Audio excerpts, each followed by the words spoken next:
I had a conversation just a few days ago concerning that of judgment, and concerning that of when we die, that we are, that as the person would say, we are in fact judged when we die, because as we can see from places like Luke 16 with Lazarus and the rich man, that Lazarus is with Abraham in Abraham's bosom. That's paradise there in Hades. And the rich man, however, is in torments in Hades. And this person said, it seems to me like they've already been judged. And I said, yeah, you're right. In fact, they have, but it's not final judgment. And so the question then is, why not just do final judgment then? Why not just that Lazarus went on to heaven, because it doesn't say that's what happened. It's there in Hades, and that the rich man just went to hell. Why not have it that way, and that judgment is done? Why have final judgment? Well, I've got two answers for that. I can't say that I know everything, but I do have two answers for that. One is that no one will enter into heaven before anybody else. Now, Christ has, but that's where He came from anyway. He has gone back to heaven and is reigning there. But for the rest of us, we will be entering heaven together with all the righteous, with all the innocent, all going to heaven together.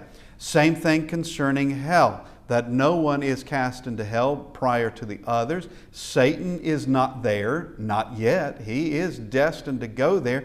And how that doesn't frighten him, well, I think it does frighten him. I think that I know that beings like him do not sleep, but my question would be, how do you even sleep at night? Well, of course he doesn't. He doesn't need to sleep. But that would be my question for someone behaving like him. How do you even sleep knowing full well hell waits for you? And for all I know, he can see it. I don't know. I don't know if he can or not. But he knows it's a certainty. But there's also another part of that, and that happens to do with the legacy that one creates on this earth. That while one can do good while they live, the good that they did can survive them and go on for a long time. And that goodness that they did, that will be part of their final reward, of recognition of this is what you did, and because you did this, it affected these lives in the future, and positive things occurred because of that. And there is reward that is for that. But also someone who has done evil, that the evil that they did can continue on, lasting a long time and reaching a lot of people. And the judgment on them just gets worse and worse and worse because of the effect that they had on others. Let's begin in Psalm 112. You leave a footprint and you can't help it. You leave a footprint. And as we made mention, I think it was in class this morning. Yeah, it was in class. Where I was discussing that of years ago, teaching a group of teens, and I told them, I said, whether you know it or not, there are people watching you, and you are an example to them. They are watching you, and they want to imitate you. And of course, they gave this kind of curious thought. I said, it's kids younger than you are. Kids younger than you are, that they see you and they want to be like you. They see you and they admire you. Now, if you treat them badly, they won't admire you.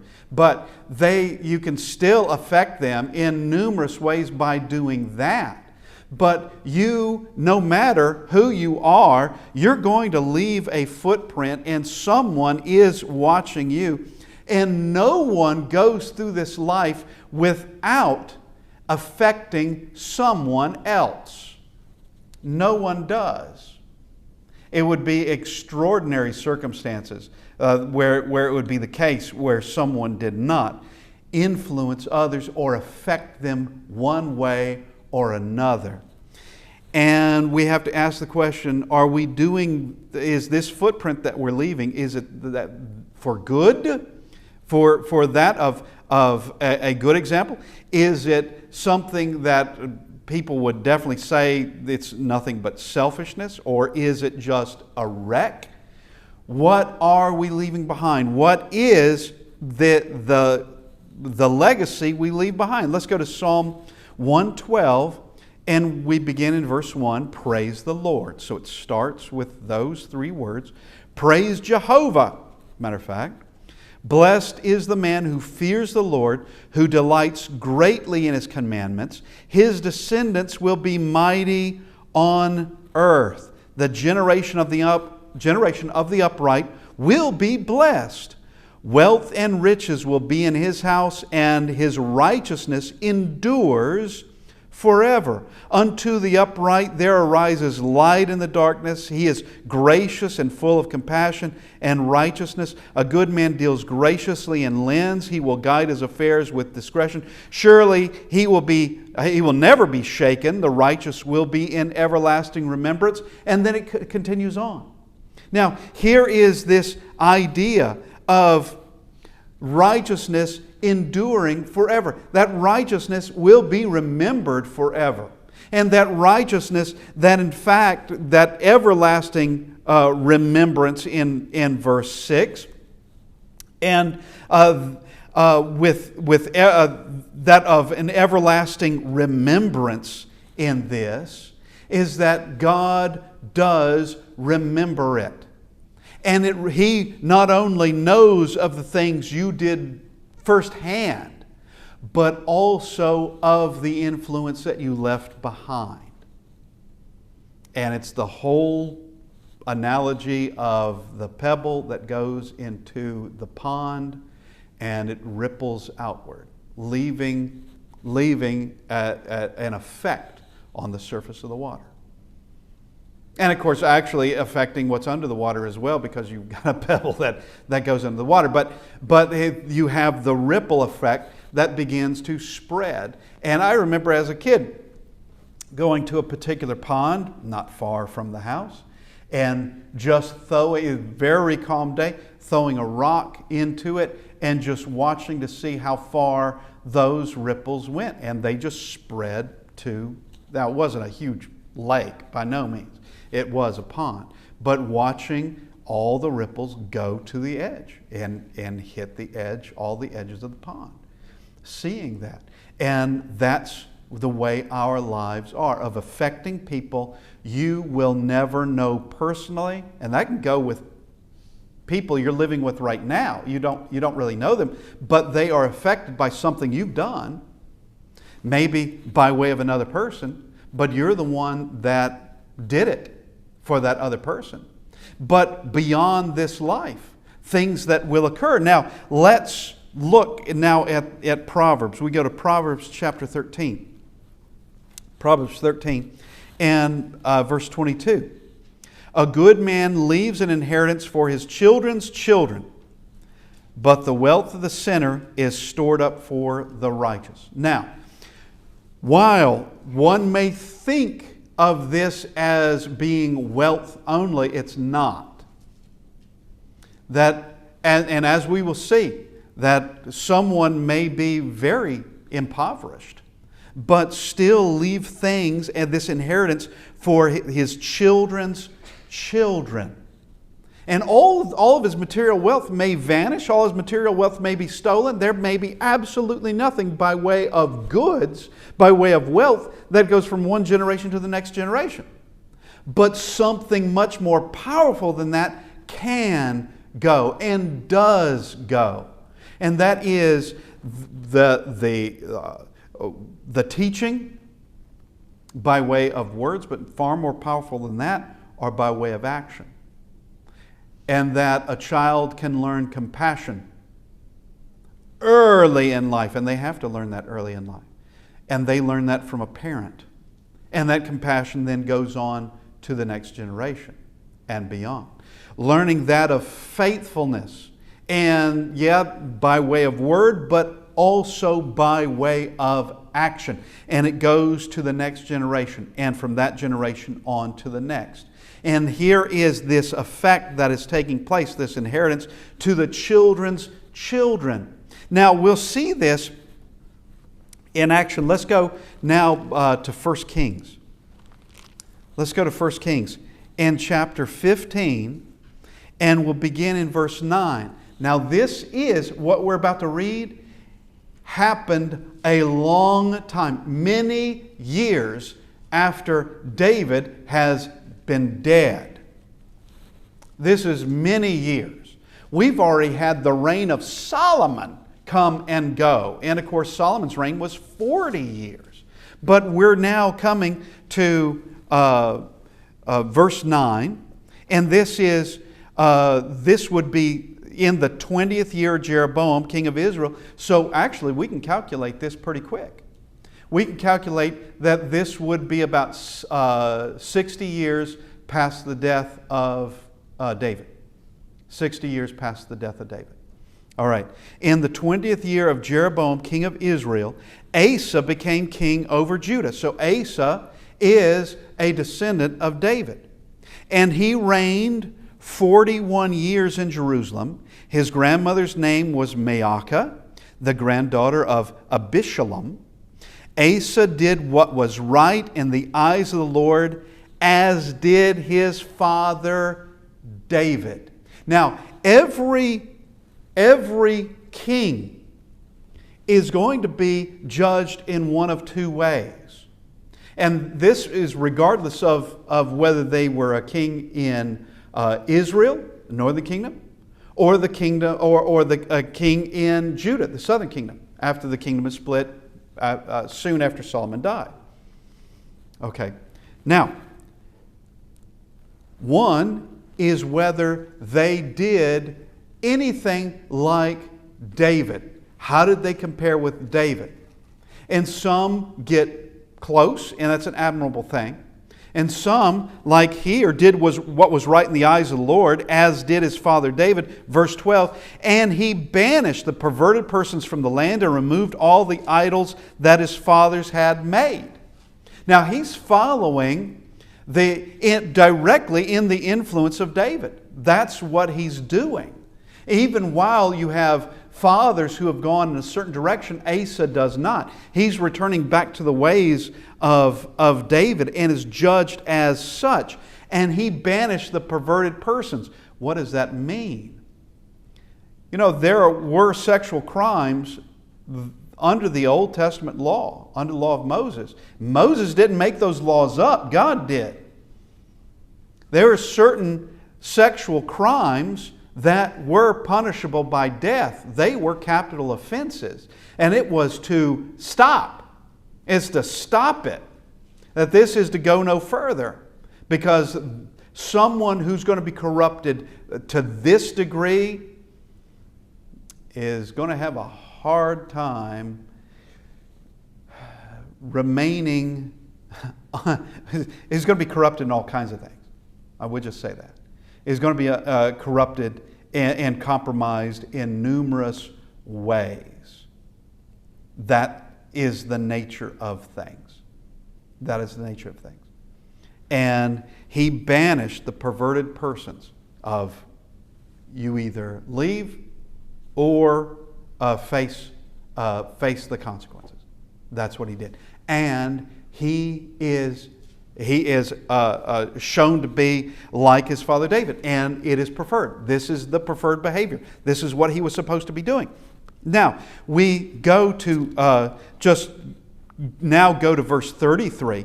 Here in this same chapter of 1 Kings 15, just go to verse 33, and we see another name that's brought up in here. And when I said that the kings are going to be compared to two names, they are. In two different ways they are.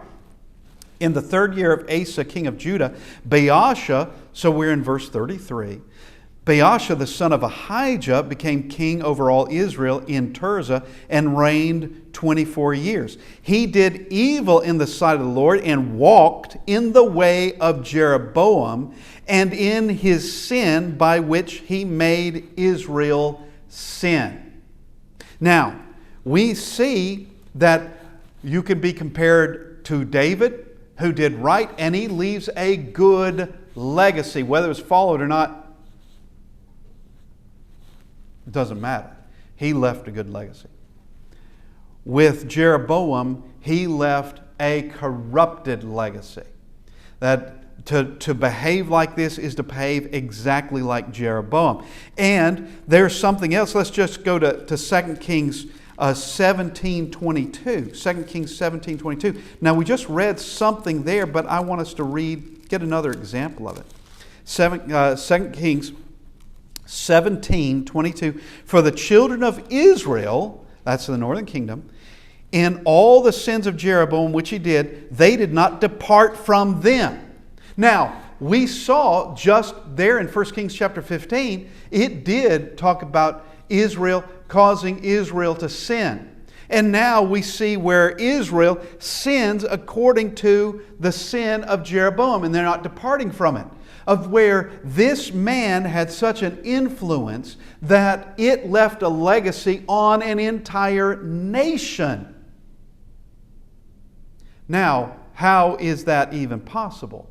That's because he had a position of high responsibility. That's why. That's why. And of high influence. That's why.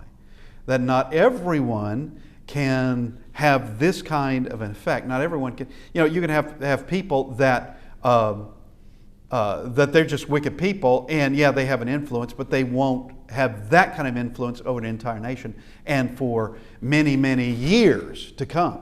They won't have that kind of an influence simply because they were not in this position. But Jeroboam was. He was a king, and by law, he made it where the people would disobey God and obey him. He changed things in numerous ways. And at the very beginning of his reign, he did that. Instead of going to the temple in Jerusalem, he's going to set up his own temples against the will of God. Set up his own temples, his own priesthood, his own special days, and his own gods. He's going to do all those things. And this is by the will of Jeroboam, and that is going to last beyond his lifetime. Now, will Jeroboam died at a specific time, will Jeroboam be held responsible for his influence beyond his life? And the answer is, of course he will. If not, why not? Of course he will. Because we have to understand our influence, for good or for evil, will outlive us. It will. And I have to say, even if someone sees our good behavior and does evil anyway, that's not our influence that took them to evil. That's not our influence that did that. And if our influence did produce some good out of someone, but that someone was never saved, it's not our good influence that of where they were not saved. It's not that good because of good influence that happened. It's because they just simply didn't take it as far as it needed to go. But still seeing a good influence, still seeing someone who is good, recognizing that and desiring that at least out of others. Okay. Now, Jeroboam will be held responsible for all that. Let's now go to 2 Kings just chapter 11. And here is incredibly wicked person. 2 Kings chapter 11. And this is Athaliah. Athaliah is the daughter of Ahab and Jezebel. and she's very much following their influence. And I think she's actually kind of amped it up. No, I know she has. She is appears to be much worse than they were. They were bad enough, but she is worse because she's doing something that Jezebel never did. Okay, chapter 11, 2 Kings, verse 1, when Athaliah, the mother of Ahaziah, saw that her son was dead, all right, he's the king, saw her son was dead, she arose and destroyed all the royal heirs. All right, let me tell you who she's killing. Her son was king. He dies. Now, she doesn't kill him, but he dies. She goes and she kills the royal heirs. Those are her grandchildren. That's who she's killing.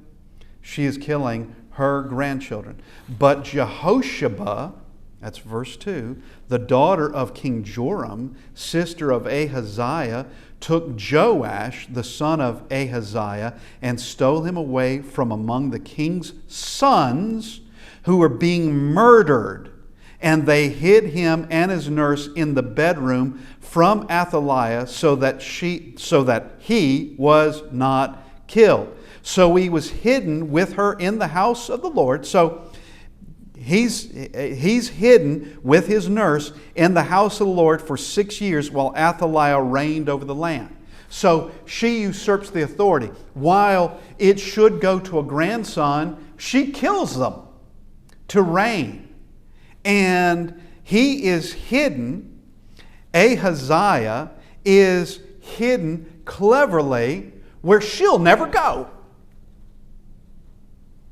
The house of the Lord. She doesn't go there. That's the house. That's the temple. She doesn't go there. Okay? He's cleverly hidden there. And of course, there would come a time when he, coming to a little bit older, that you probably wouldn't recognize him anyway. Or she wouldn't have recognized him anyway. But here is the influence of extraordinarily wicked parents now going to their daughter, who is even worse. And we talked about Ahab being an extremely weak man. Ahab, and that is spiritually and that is childish, extremely weak man. He was evil to begin with. When you match him up with a Jezebel, both of them are amplified. Both of them get worse together. And now raised in that environment is an Athaliah, and she outdoes them both for the sake of gaining her own power, of where she does not care who she has to kill, truly does not care, because they all happen to be her grandsons. Now, let's go to 2 Timothy. Here is a different parentage, a different grandmother, mother and grandmother, and here is a good influence. 2 Timothy chapter 1, verse 5, Paul writes to Timothy, "When I call to remembrance the genuine faith that is in you, which dwelt first in your grandmother Lois and your mother Eunice, I am persuaded is in you also." So he knows Timothy's mother and grandmother, and also the faith that they held, a faith that went from grandmother to mother, now to son. And it's a positive influence, a very positive influence. And allow me to say this, and it's been a long time since I've said it. While fathers have an influence over their children, a child can have a horrible father, but if they have a good mother, they can make it through. If they've got a good mother, they can make it through. It doesn't matter so much about the father. Now, he needs to be good. He needs to be the father he should be. He needs to be. But with the mother, because the mother is the one in which civilization is based. She is it. And when she is bad, then the children have an extremely hard time lifting themselves up.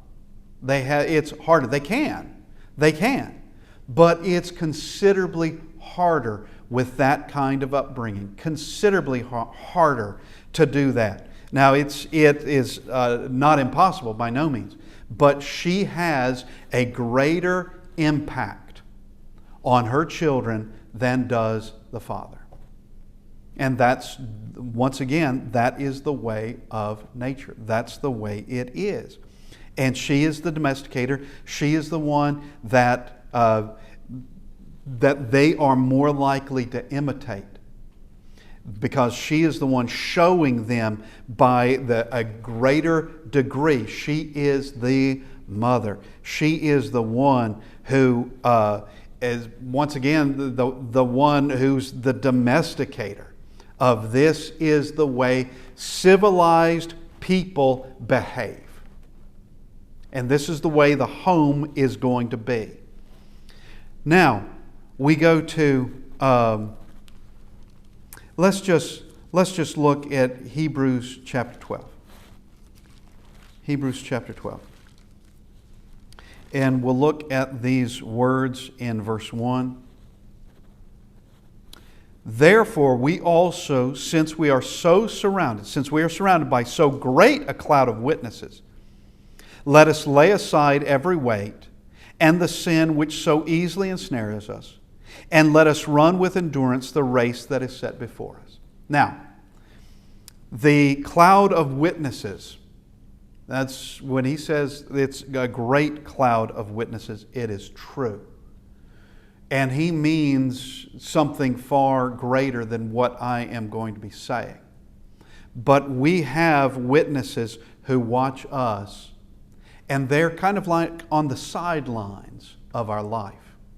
Or they may be directly right next to us in our life. But there are people who they see your example and they will take note. Now, if it's just a momentary thing and nothing really significant happened, then there won't be much that they could remember at all. But when they see you on a regular basis and they see your behavior day to day, and they see your behavior in your speech and your dress and what is important to you, when they see that, they take note. And there is this great cloud of witnesses. There are witnesses in all this, and witnesses that will outlive us, and a legacy that who knows how far in the future it actually goes. Who knows? Now, someone like Muhammad, I can tell you right now, Muhammad in Hades does not want to see another suicide bomber end up in Hades and confront him. He doesn't want to see that. And with the influence that he had, it continues on to this day. Same thing would be true concerning a pope. A pope does not want to see yet another follower of the papacy, another follower of the pope, now dead, and confront him and all the other clergy. He doesn't want to see that. But that is precisely what happens.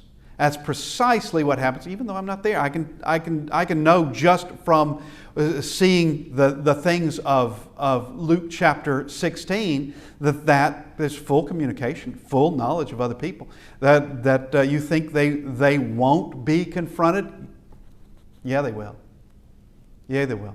By people who would be extremely angry at the things that this person taught or the behavior of this person that they happen to follow, and a legacy that goes on for centuries.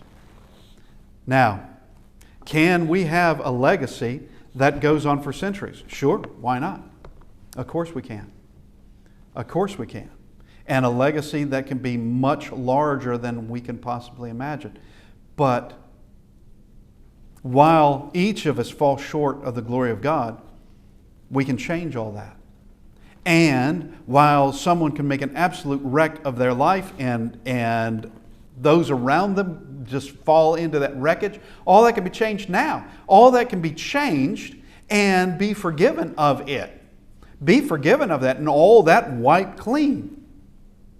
Even though the bad example may continue to be followed, all that can be wiped away. All of it. And let's now do something that'll leave a positive impression. Let's do something now that leaves a better footprint behind. Judgment will be here, and Christ will be the one judging. And all of us will be before Him as individuals in the things that we did, things that we didn't do, the things that we were diligent about, things that we neglected. And even Paul had to say concerning himself that there were things that he would have done, should have done, but he didn't. That doesn't excuse it. It just shows our condition. He can be forgiven. We can be forgiven. And that's why we have to have God help us, which He has done long before we were even born. He's put it all, gave us the solution for the problem that we never even faced until after centuries later. But here we are. We ask this evening, if you need to respond to the invitation, that you come as we stand and sing.